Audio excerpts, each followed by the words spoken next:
एबटाबाद बरतानवी दौर के कॉलोनियल शहरों में से एक है। इस शहर की बुनियाद अंग्रेज़ों ने 1849 में पंजाब पर कब्ज़ा करने के बाद रखी थी।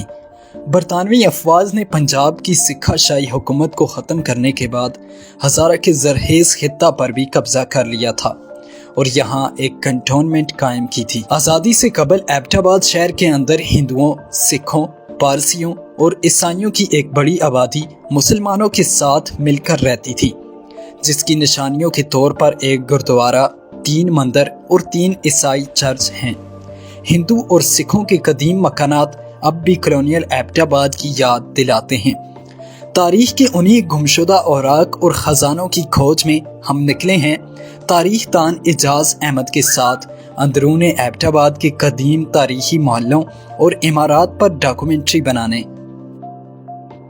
अब ये जो बिल्डिंग आप पीछे देख रहे हैं ये शहजादा बुखारा हाउस है। तो मौजूदा दौर में अगर आप बुखारा को देखें तो वो तो उज़्बेकिस्तान का एक शहर है ना, यानी हज़रत इमाम बुखारी के हवाले से। लेकिन जो जिस वक़्त का शहजादा इधर आया था उस वक़्त बुखारा एक सल्तनत थी, एक अमारत थी और उसमें उज़्बेकिस्तान, अफ़गानिस्तान, तुर्कमानिस्तान के भी यानी मुख्तलिफ इलाके शामिल थे। तो अब इनकी वहाँ कुछ वो सियासी चपकलश या ये कहें कुछ ऐसे मसाइल हुए रूस के साथ के शहजादे को अपने ख़ानदान के समेत वहाँ से हिजरत करना पड़ी। वो इधर आए, फिर वो जो अफ़गानिस्तान में कुछ अर्सा रहे, अफ़गानिस्तान से फिर वो इधर आ गई। ये चूँकि ब्रिटिश इंडिया का दौर था और जो अंग्रेज़ थे वो इन पर मेहरबान थे, तो कुछ अर्सा पेशावर में रहे, फिर एबटाबाद आ गए। तो एबटाबाद में अंग्रेज़ों ने इन्हें ये इलाका अलाट किया था।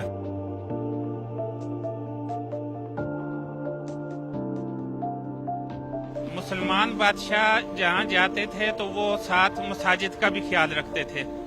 तो शहजादा साहब जब यहाँ आए ना सिर्फ उन्होंने अपने ये महल और कोठी बनवाई, बल्कि साथ ही आप देख रहे हैं कि ये आलीशान मस्जिद बनाई। तो ये जो मस्जिद है ये 1895 में तामीर हुई थी, जैसे कि तारीख़ हज़ारा में इसका तज़किरा है। इस शहजादे का नाम सैयद अब्दुल मलिक शाह तोरा था।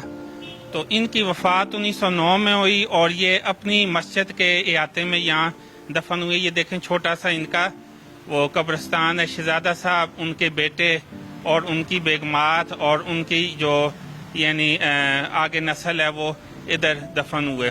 तो पहले ये कब्रिस्तान खुला होता था, बाद में जब ये 20 साल पहले तोसी हुई तो फिर वो ऊपर ये छत वगैरह डालकर बंद कर दिया गया।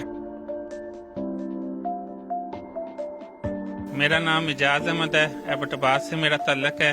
पाकिस्तान के तारीखी मकामात पर काम करता हूँ मैं। तो ये जो एबटाबाद है ये इतना कदीम नहीं है, ये ब्रिटिश इंडिया के दौर का है।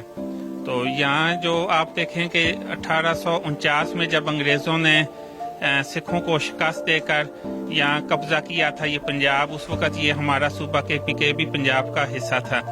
तो यहाँ उनकी हुकूमत आई और उसके बाद की जितनी बिल्डिंग्स हैं वो उसके बाद की हैं। तकरीबन 1853 में एबटाबाद शहर जो है वो कॉलोनी बनी यहाँ। और उसके बाद जो ब्रिटिश इंडिया के दौर की बिल्डिंग्स वगैरह हैं कुछ न कुछ मौजूद हैं आज भी असल हालत में, जैसे आप फॉरेस्ट ऑफिस ये देख रहे हैं।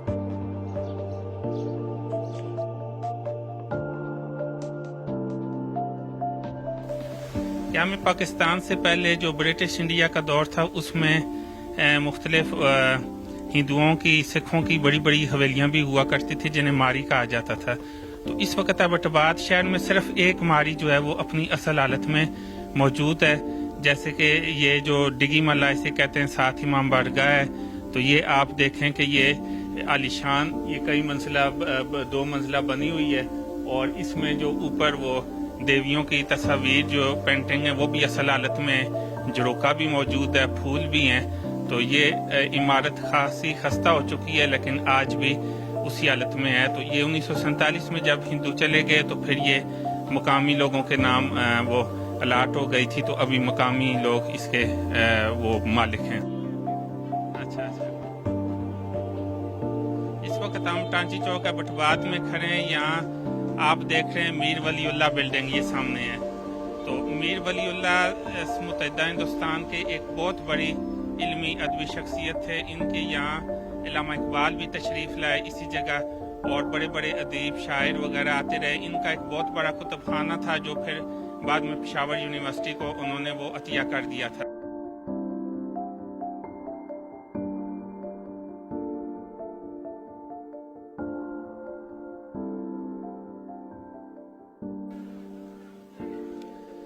ایبٹ آباد پاکستان کا ایک خوبصورت سیاحتی مقام ہے. تو جو پشتون علاقوں کے بہت سے لوگ ہیں خان خوانین, انہوں نے یہاں اپنی کوٹھیاں عمارتیں بنائی تھیں.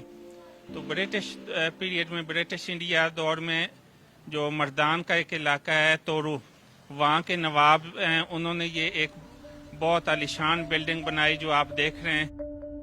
یہ ایبٹ آباد کی گردوارہ گلی ہے اور یہاں آپ دیکھ رہے ہیں کہ آریہ سماج مندر.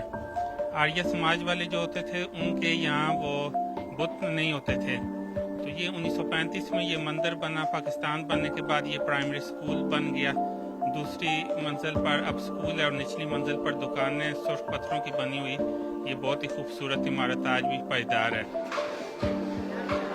ایبٹ آباد کا شہر کا واحد گردوارہ اس وقت آپ دیکھ رہے ہیں.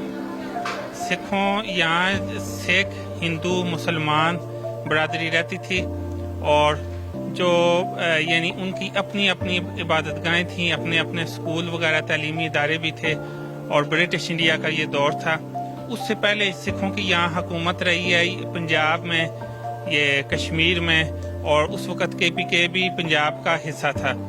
تو سکھوں میں یعنی جو جس شخص نے یہاں باقاعدہ جس کی فتوحات نے ہزارے میں ایک پائیدار سکھ حکومت کی بنیاد رکھی, تو یہ ایبٹ آباد کا یعنی واحد گردوارہ ہے. اور اسی نسبت سے آپ دیکھیں اس گلی کا نام بھی گردوارہ گلی ہے.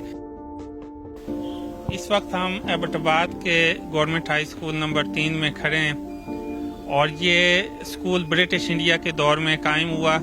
اس وقت جو مختلف برادریاں تھیں ہر ایک اپنا اپنا اسکول کھولتا تھا. مثلاً اگر آپ پہلے دیکھیں جو پہلا سب سے اسکول ہے جسے نمبر 1 اسکول کہا جاتا ہے, وہ 1860 میں انگریزوں نے شروع کیا تھا, وکٹوریہ اسکول. اور پھر ایک اسکول مسلمانوں کا تھا جو انجمن اسلامیہ نے بنایا تھا, جسے اب نمبر 2 اسکول کہا جاتا ہے. اور پھر جو ہندو برادری تھی ان کی وہ آریہ سماج تنظیموں وغیرہ نے یہ اسکول بنایا تھا. اس کی تاریخ تقریباً 1877 بنتی ہے. اور پھر چوتھا جو ایک اسکول ہے سکھوں نے لڑکیوں کے لیے بنایا تھا, جو اب بھی لڑکیوں کا اسکول ہے گامی اڈے پہ, تو اس وقت اس کا نام گوبند اسکول تھا. تو اب یہ جو اسکول ہے اس کی آپ دیکھ لیں کہ یہ پیچھے جو تختیاں موجود ہیں, ایک کے مطابق یہ 1877 اس کی وہ تاریخ بن جاتی ہے کہ وہ سلور جوبلی کے موقع پر 1917 میں تختی لگی تھی. دوسری تختی جو ہے وہ ہے 1902 کی اور تیسری 1921 کی. تو یہ اسکول وہ اس وقت آریہ سماج کا یعنی وہ آریہ اسکول کہلاتا تھا. پاکستان بننے کے بعد پھر ان اسکولوں کو نئے سرے سے نام دیے گئے, نمبر 1, نمبر 2, نمبر 3, نمبر 4.